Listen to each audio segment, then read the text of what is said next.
produit. Donc, on est la première pièce maîtresse du puzzle. Mais la vision de Podspace sur du long terme, c'est quoi? Quelle est la plus grosse problématique que tu as rencontrée? Quand je te disais, putain, ça serait ouf qu'on ouvre à New York. Il a réussi à faire grossir sa boîte et arriver à une évaluation, si je me trompe pas, 40 milliards. Le plus dur dans ce business, c'est pas de trouver les clients parce que la demande, elle est là. C'est les process. C'est quoi l'effet des réseaux sociaux à forte intensité sur toi? Comment tu arrives à gérer ça du coup? Franchement, je gère pas, frère.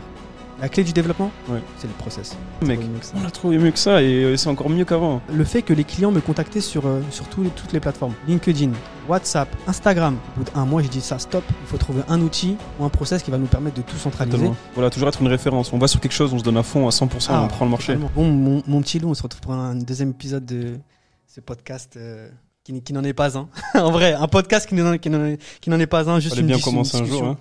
Ouais, donc de l'épisode 2 du podcast, on lui trouve un nom à ce podcast. Ciao Cacao. Ciao Cacao. C'est bien ça, Ciao Cacao. Tu sais pourquoi Ciao Cacao? Ciao Cacao. Bon, débrief un petit peu sur l'avancée du projet Podspace. Bon, c'est bien. C'est parti d'une idée. Maintenant, on en fait un podcast dans nos propres studios. C'est cool. Fallait qu'on en fasse un, ouais. Tôt ou tard, c'était pas logique qu'on sorte rien. Moi, j'ai une question. On en parlait juste avant off, mais du coup, ça serait bien qu'on en parle en in. Tu sais que on est sans filtre, on s'en fout de ce que peuvent penser les gens, Ouais. etc. Donc, on est surtout transparent et on dit ce qu'on pense. Tu me parlais du coup de la concurrence, là, juste avant. Des personnes qui voulaient faire la même chose éventuellement. Ouais, sur d'autres marchés, sur les gens qui voulaient intégrer. C'est toujours intéressant, il faut toujours savoir connaître son marché, je pense.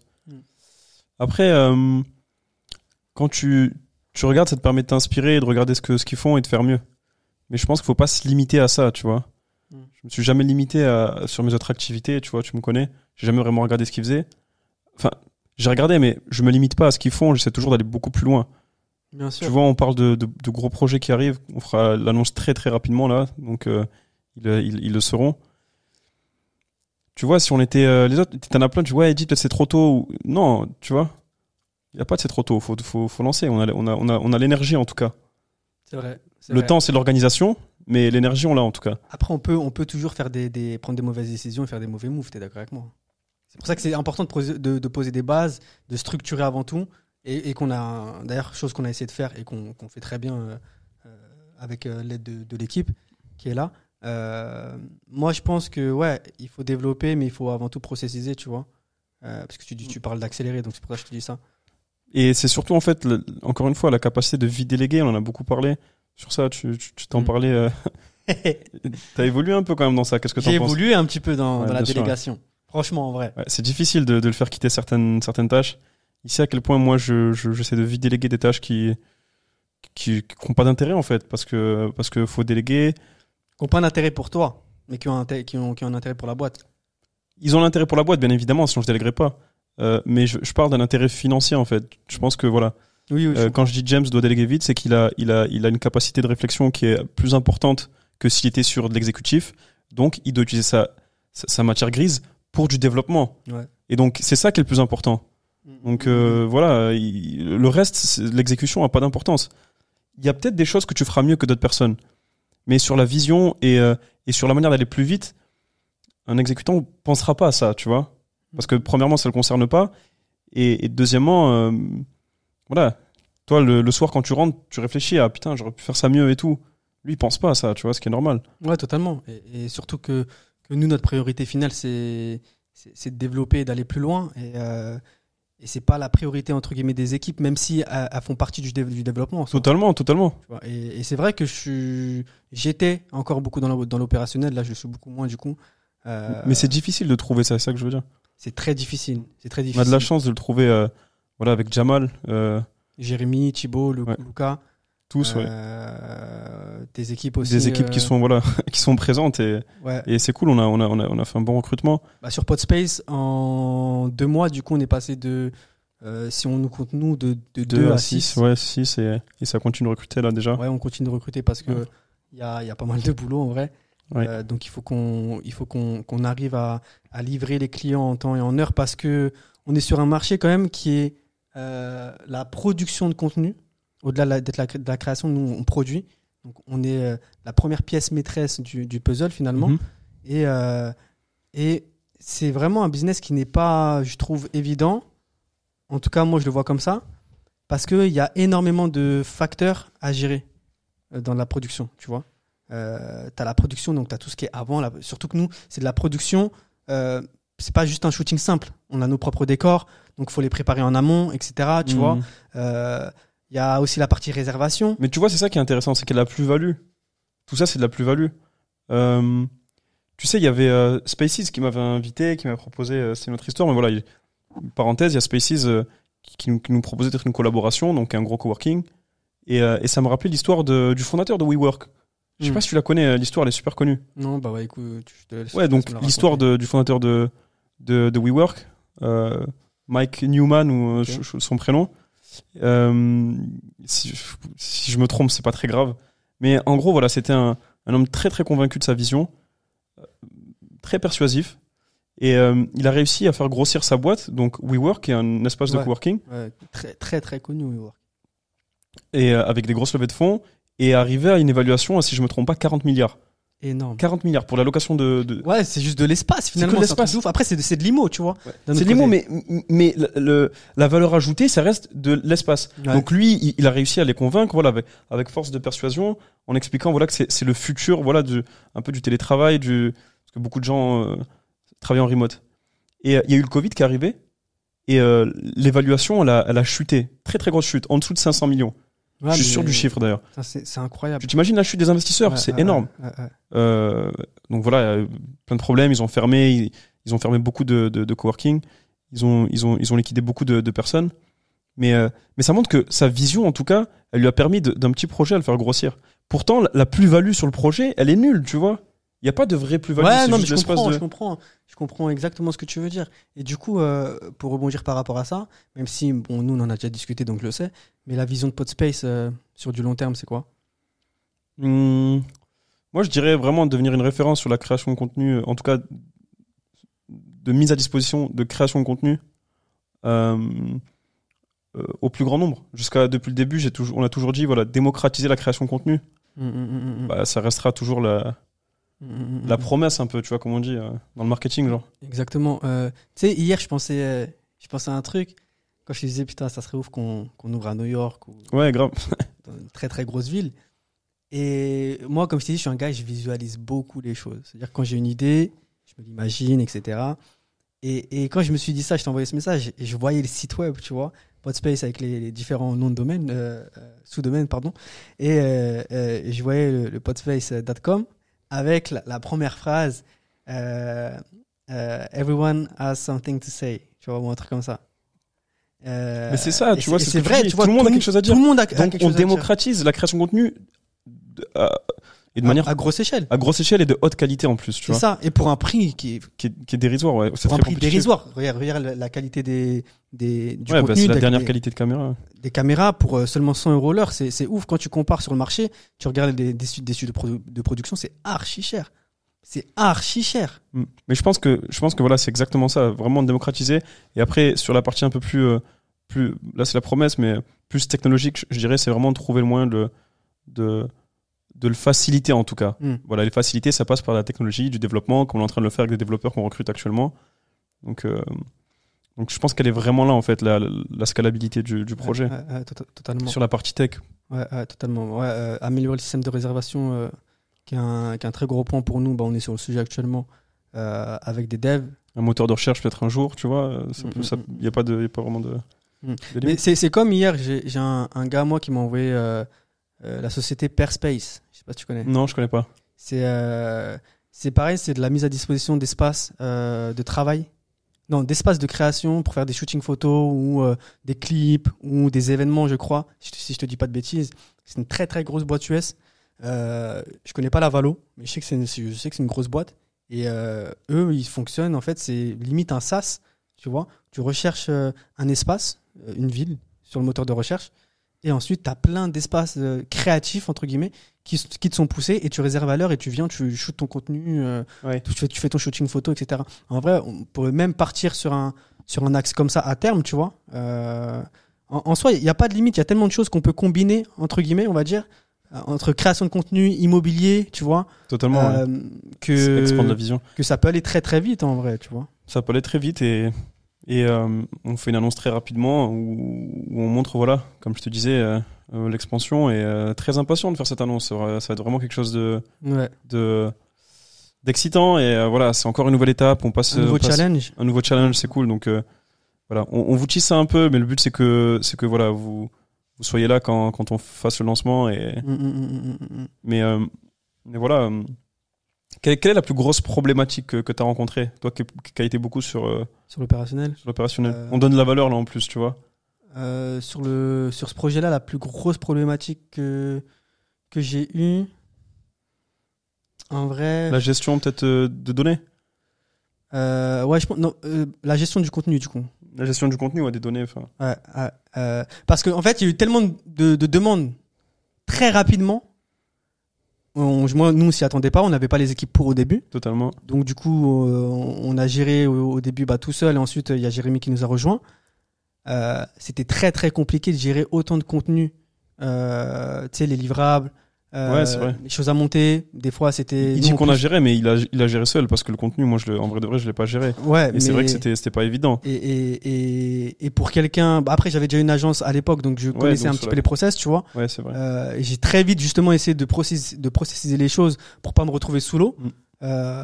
Mais c'était ça la chose la plus dure. Mais heureusement que, tu vois, on a vite recruté. On a vite trouvé, ce recrutement grâce à. Et Jamel, qui a un profil plus senior, du coup, pour le coup.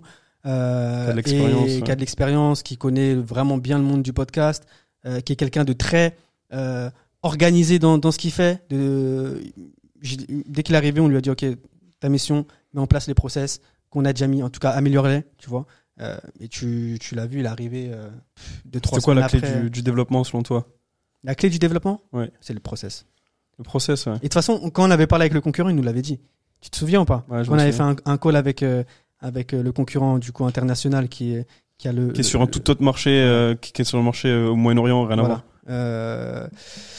Qui a été l'un des premiers à lancer aussi, avec qui on avait bien discuté. Il nous avait dit, les gars, le plus dur dans ce business, c'est pas de trouver les clients parce que la demande elle est là, mais c'est les process. Moi dans ma tête, je me suis dit, mais qu'est-ce qu'il me raconte, les process, quel type de process peut être compliqué dans ce business model, on va dire. Mais il avait archi raison. Tu vois, aujourd'hui, là, tout est processisé chez Podspace. On sait qui fait quoi, qui doit faire quoi, mais parce que c'est un taf de ouf. Parce qu'en fait, en plus, on a tellement de. Enfin, on en a pas beaucoup, mais on a des upsells, tu vois. Des fois, il y a des clients qui prennent que les rushs, ils repartent avec les rushs. Il y en a qui repartent avec le pré-montage. Il y en a avec le montage entier. Il y en a avec le pré-montage, mais avec 3 shorts. Il y en a avec le montage complet plus 6 shorts. Il y a tellement de combinaisons différentes que tu dois t'organiser en fait. Je voyais avec un studio de prod aussi le maquillage. On aurait pu maquillage, les miniatures qu'on propose maintenant, tu vois. Et si t'es pas organisé dans tout ça, mais t'es sous l'eau, clairement. T'es sous l'eau. Et même aussi quelque chose au début qui m'a beaucoup ennuyé, c'est le fait que les clients me contactaient sur toutes les plateformes. LinkedIn, WhatsApp, Instagram. C'était pas à la même échelle que toi. On m'a contacté aussi, mais c'est vrai que c'est dérangeant. Après, d'une manière ou d'une autre, on a quand même exposé un peu notre image et bien sûr, ça nous a permis d'aller encore plus vite. Donc encore une fois, comme je te l'ai dit, faut juste déléguer ça, tu vois. Bien sûr. C'est la délégation qui aurait permis de dégager l'espace mental parce que ça occupe ton esprit et ça te dérange. C'est exactement ça. Parce que tu vois, typiquement, moi je me souviens quand je me suis lancé dans l'entrepreneuriat et que j'ai lancé ma première agence de marketing, moi, une de mes hantises, c'était que les clients m'envoient des WhatsApp à 23h30, tu vois. Et je peux te le jurer que ça arrivait beaucoup. Et moi, comme je suis quelqu'un de très gentil, je répondais quand j'étais un peu plus jeune. Mais là, aujourd'hui, le week-end, je réponds plus. À partir de 19h, je réponds plus. Et au-delà de ça, là, au bout d'1 mois, j'ai dit ça, stop. Il faut trouver un outil ou un process qui va nous permettre de tout centraliser. Totalement. Et les clients vont nous contacter uniquement par ce biais-là, tu vois. En parlant du week-end, ça me rappelle qu'on n'a toujours pas ouvert le week-end. Effectivement, on est sur le coup, donc on cherche quelqu'un. Si quelqu'un écoute ce podcast, voilà qui souhaite, on est en train de recruter quoi qu'il arrive, donc on cherche toujours des pépites. Des pépites. En plus, l'ambiance de travail, elle est top, voilà. Cool. On a fait un podcast, on a fait un petit reels là, vous regarderez, de la vie de Jérémy qui bosse, qui m'a vu 5 fois. Jérémy, tu m'as vu 6 fois, non? C'est la combien de fois que tu me vois là? La 7e au moins. mais ouais, voilà. Mais ouais, on Pour est ouvrir sur, le week-end, du coup, ouais. Oui, pour revenir au week-end, ouais, ouvrir les week-ends. Ça serait bien qu'on arrive à trouver un shift avec les gars ou recruter une personne en plus pour ouvrir jusqu'à minuit, parce que je sais qu'il y a pas mal de personnes qui aimeraient venir, mais comme on est sur des horaires de bureau, ils peuvent pas avec le travail. C'est une réunion d'équipe, ouais, qu'on va avoir très rapidement. Ouais. Et ça serait bien qu'on puisse ouvrir de 19h à minuit et qu'on mette quelqu'un en opérationnel dessus, tu vois. Et pour le coup, nous, ça nous permettrait d'augmenter, je sais pas, peut-être faire un fois 0,5 sur le CA, je sais pas, mais Ouais, je pense un peu plus quand même. ouais. Tu rajoutes un nombre d'heures quand même assez. Ouais, le week-end plus ça, ouais. Plus ça, ouais, c'est massif. Peut-être un 5, je sais pas. Faut tester, ouais. Mais ça serait bien. Et ensuite, oui, pourquoi pas lever des fonds parce qu'on est sur un projet ultra solide. On le prouve, on le montre devant tout le monde. Ouais. La demande est là, l'opérationnel est là, tu vois. Et vraiment, voilà, on a toujours cette ambition et on se limite pas avec James, c'est vraiment de grandes ambitions, mais voilà, toujours être une référence. On va sur quelque chose, on se donne à fond, à 100%, et on prend le marché. Totalement. Donc voilà, être vraiment une référence sur le marché.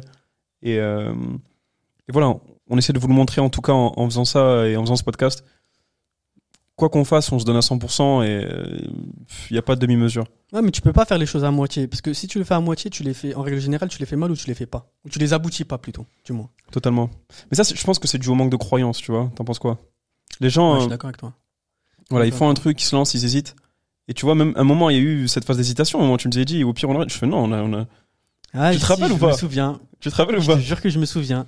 Donc, parce que il hésitait, mais l'hésitation n'était pas. Donc, il y a eu cette histoire avec le mec qui a essayé, voilà, de nous la mettre à l'envers. De nous entourlouper. De nous emboucaner. De nous emboucaner. Et du coup, il me dit, ouais, au pire, écoute, je fais non, on lâche pas et on va trouver mieux que ça, tu vas voir.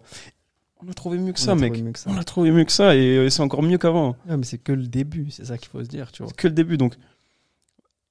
Ici, voilà, si on et après, c'est aussi ça l'énergie d'être à deux. Un doute, l'autre, voilà, donne de la force, ce qui est normal. Mais j'ai jamais douté, toujours se donner à 100%. Et au pire des cas, je regretterai pas, tu vois, de me donner à 100%. L'hésitation, en vrai, de vrai, moi, je crois vraiment, James, qu'il n'y a pas un projet que je lance, que si je me donne pas, j'y arrive pas, tu vois. Ouais. Et toutes les choses que j'ai testées, parce que j'ai testé beaucoup de choses, j'ai toujours, sans arrogance, tu vois, toujours réussi en vrai, toujours eu des résultats.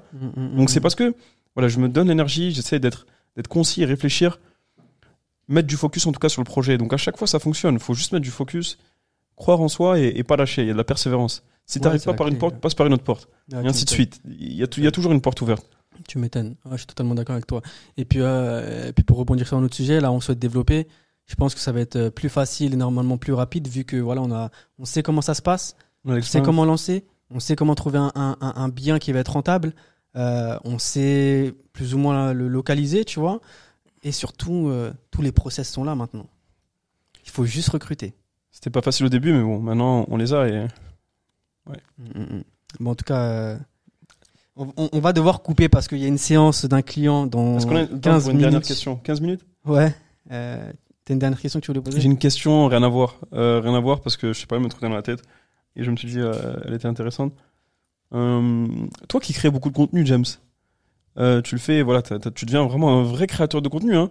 Avec moi, le temps, je deviens un vrai créateur de contenu. Hein, Squeezie. Il n'y a pas de Squeezie, attention. Hein. Il arrive de YouTube Game is coming. YouTube Game is coming. Mais en vrai, tu vois, on va manger des fois, tu te fais reconnaître dans la rue et tout. James et Shona, ça devient un vrai truc. C'est quoi l'effet des réseaux sociaux à forte intensité sur toi? Est-ce que tu vois une différence par rapport à avant, même si avant tu créais déjà du contenu? Par rapport à quoi tu parles? À ma vie perso? Ouais, parce que exactement, par rapport à ta vie perso, par rapport à l'espace mental que ça peut prendre aux notifications. Ouais, c'est une putain de bonne question. Je te jure, c'est une vraie question que tu poses. Je trouve que c'est dangereux, vraiment. Je te dis la vérité, je trouve que c'est dangereux. Et en plus de ça, moi, c'est encore pire. Parce que moi, je suis un créateur de contenu, mais je suis pas seul. Je suis avec ma femme. Tu vois? Donc, nous, on a fait le choix de s'exposer en couple. C'est un choix. Et tu sais, on dit toujours, faut préserver sa vie perso, faut préserver ses relations, faut préserver ses enfants, tu vois? Chose qui est vraie. Et du coup, là, en vrai, en s'exposant sur les réseaux sociaux, elle comme moi, on prend un risque. Mais en soi, nous, tu sais, on se connaît depuis très jeune. On a grandi ensemble, on a évolué ensemble, on s'est fait ensemble. Du coup, moi, je sais que tu vois, mon couple, il est ultra solide. Tu comprends? Elle est pareille que moi et inversement, je suis pareil qu'elle.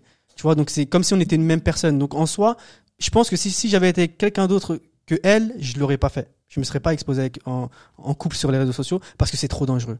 Tu vois, les gens ils peuvent te nuire. Tu sais, il y a tellement de gens qui veulent ton mal, tu vois. Totalement. Sur les réseaux sociaux, tu sais pas qui est derrière un écran, tu vois. Et ça peut t'affecter mentalement. Comme physiquement, il y a pas longtemps, il y a un créateur de contenu qui s'appelle Tefer, qui ses parents sont fait agresser, tu vois, parce qu'il s'expose sur les réseaux sociaux. Ça peut être super dangereux. Totalement. Moi j'ai fait le choix de le faire, donc c'est un risque. Mais pour en revenir à ta question, du coup, ouais, je trouve que c'est dangereux, et puis ça occupe quand même pas mal d'espace parce que. Et comment t'arrives à gérer ça, du coup? Franchement, je gère pas, frère. J'essaie de faire avec, tu vois, sachant que j'ai pas que ça, tu vois, il y a Podspace, il y a Cosmile encore. Mais je trouve que t'arrives à bien détacher la critique. Ouais, par contre, sur la critique, et encore, au début un peu moins, là ça va un peu mieux. Et puis maintenant, sans faire le mec, vraiment, nous on est sur du contenu ultra engageant parce qu'on raconte des histoires. C'est-à-dire qu'on reçoit énormément de commentaires, mais des fois des commentaires qui sont pas forcément liés à nous, mais à notre contenu. Tu comprends? Ou comme des fois, il y a des commentaires qui sont pas liés au contenu, mais à nous. Et j'ai plus le temps de me poser sur mon téléphone et regarder les commentaires qui disent ah mais James, ah mais Shona, tu vois ce que je veux dire? Franchement maintenant, juste Shona poste, je regarde si elle a posté, je regarde la perf de la vidéo, je regarde 2-3 réactions pour voir quand même les avis par le résultat. Non mais le matin j'ai ma routine, je regarde la perf de la vidéo de la veille, tu vois. Et c'est ça, et c'est pour ça que je te dis c'est dangereux. Oui, mais tu vois, je pense que beaucoup de gens en fait pourraient se démotiver en voyant une mauvaise perf mais tu continues de poster, tu lâches pas. Mais non, mais c'est un vrai impact mental. Hein, je te dis la vérité. Il y a 2 jours, on a posté 2 vidéos ou 3 vidéos, et les 3 vidéos elles ont fait des vieilles perfs. Je crois le lendemain il y avait 40 000 vues sur la vidéo, tu vois. Vieille perf 40K. Ouais, mais parce que maintenant on fait des vidéos où la vidéo d'hier elle a fait 500K, tu vois, sur TikTok, on fait des grosses perfs. Et Shona me dit au bout de la 3e vidéo le lendemain, oh ça y est, nos vidéos elles marchent plus. Tu vois? Et j'essaye de lui dire calm down frérot, t'inquiète. C'est que le contenu n'a pas plu, c'est que l'histoire n'était pas engageante. Mais c'est pas, tu peux pas parce mettre qu'on est, voilà. Tu peux pas remettre tout en question. Voilà, c'est pas parce que TikTok nous a shadowban. Alors qu'on pourrait le croire, tu vois. Et c'est pour ça que quand même ça t'impacte mentalement. Il y a trop d'argent sur TikTok. Il y a de l'argent sur TikTok. Faut dire la vérité. Je rigole, c'est très bien. Mais c'est un réel business. Ouais, je sais. Et je crois énormément au podcast parce que pour moi c'est quelque chose qui peut peut-être me rapporter à terme peut-être plus que Podspace, tu vois. Parce que on en a déjà parlé là. Totalement. La visibilité et la notoriété, c'est quelque chose c'est un autre game. Tu vois des créateurs comme Squeezie aujourd'hui, ils sont multimillionnaires. Ouais. Et juste sa chaîne YouTube doit lui générer, je crois qu'il fait peut-être 20 ou 30 millions de vues par mois, sachant que son RPM doit être à 3 €. Après, il y en a très très peu, tu vois. Oui, il y en a très peu. Ça, faut pas l'oublier, c'est que les gens, ils ont tendance à idolâtrer un peu ça, il y en a très peu. Je pense que dans le game entrepreneurial, tu vois, ça, je suis quand même bien.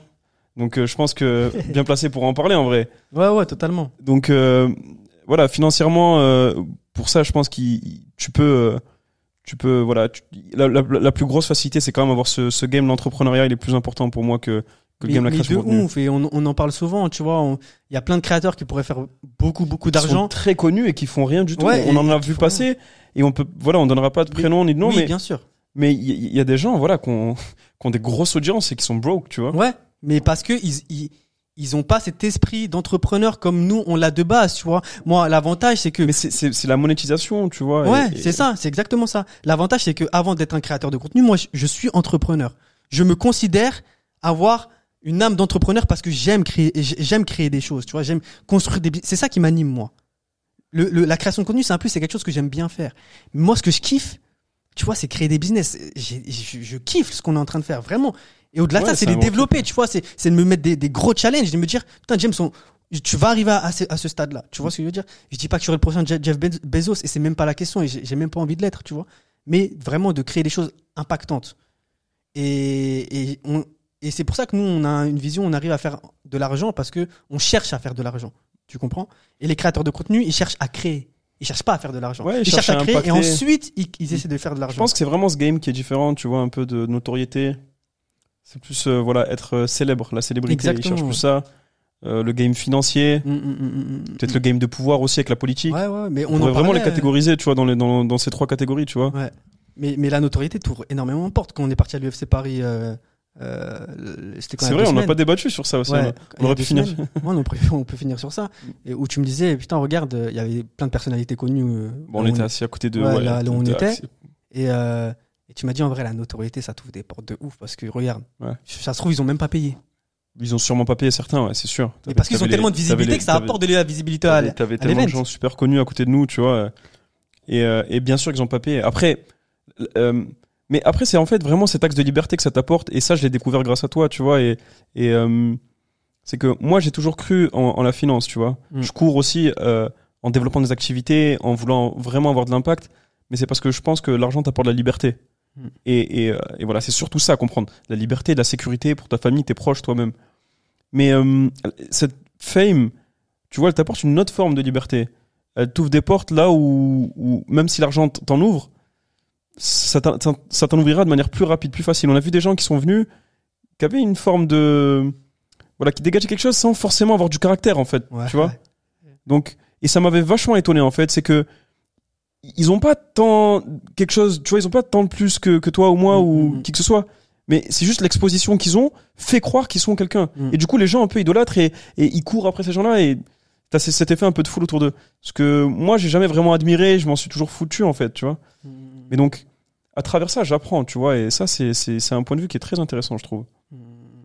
Ouais, je suis totalement C'est d'accord. honnêtement, c'est vraiment la question qu'il faut se poser. Qu'est-ce que tu cherches? En général, si c'est pour ton ego, c'est dangereux. Et faut essayer de comprendre pourquoi tu le cherches. Mais en vrai, de vrai, c'est la liberté. C'est ça. Mais tout le monde court après la liberté. Et je pense que c'est, comme tu as dit, c'est même pas l'argent la question, c'est la liberté. Parce que les gens se trompent, en fait. Ils vont dans un segment, ils cherchent la fame, et tu vois, ils se perdent un peu dans peut-être cette perversion parfois. Ouais, mais à la fin, il faut se rappeler pourquoi tu le fais au début. exactement. Au tout début, quand tu avais commencé, pourquoi tu le faisais, tu vois? Tu cherchais peut-être à être connu parce que tu voulais arrêter peut-être de prendre le métro, tu vois, d'avoir une vie de merde parce que tout le monde vit la même vie, t'es dans une matrice. En vrai, c'était la liberté à l'origine. C'est Bon. exactement ça. Mais on était parti pour Grave. refaire le monde. Totalement. Toujours un plaisir de faire le monde avec le seul et l'unique. Le basketteur des Milwaukee Bucks. Basketteur des Milwaukee Bucks. Il avait le style, hein. On est passé sur RMC au fait, hein. Ah, c'est vrai? Ouais, on est passé, ouais. Arthur Dédicace, il m'a envoyé. Il m'a dit qu'on était passé sur. Il nous a vu sur RMC. Mais en plus, tu sais, vu... je t'ai pas dit. Je te jure. Sur la vie de ma mère, je te mens pas. Tu pourras demander à Shona. Hier, j'ai regardé pour t'inviter à aller voir Cédric Doumbé le 30 septembre en catégorie 1. La tête d'homme, il n'y a même plus de place, frérot. Tout est complet, même la meilleure des places, il n'y a plus. Cédric Doumbé, on a envie de le voir. Ah, j'aurais kiffé. Il y en a qui veulent le voir se faire sécher. Oh non, Il y en a qui veulent le voir se faire gagner. Moi, je suis avec lui. Mais comme il dit à la fin, il khalass, les deux, il khalass. Cédric Doumbé, on te kiffe, nous, on est dans ta team, de toute façon. Ouais. Que tu gagnes ou que tu perds, nous, on tournera pas notre veste. Ouais, essaye de nous avoir des places pour le 30 septembre, là, s'il te plaît, là. Pareil, Cyril Gall, on était avec lui, hein. Ouais, On n'a jamais tourné notre veste, nous. Il a gagné. Avec les Mais Français, putain. Bon, faut qu'on coupe. Il y a un client, je pense, qui est arrivé. En tout cas, mon frérot, c'était un plaisir comme d'hab. Comme d'hab. Et ciao, Ciao. cacao. Cacao. Ciao, cacao.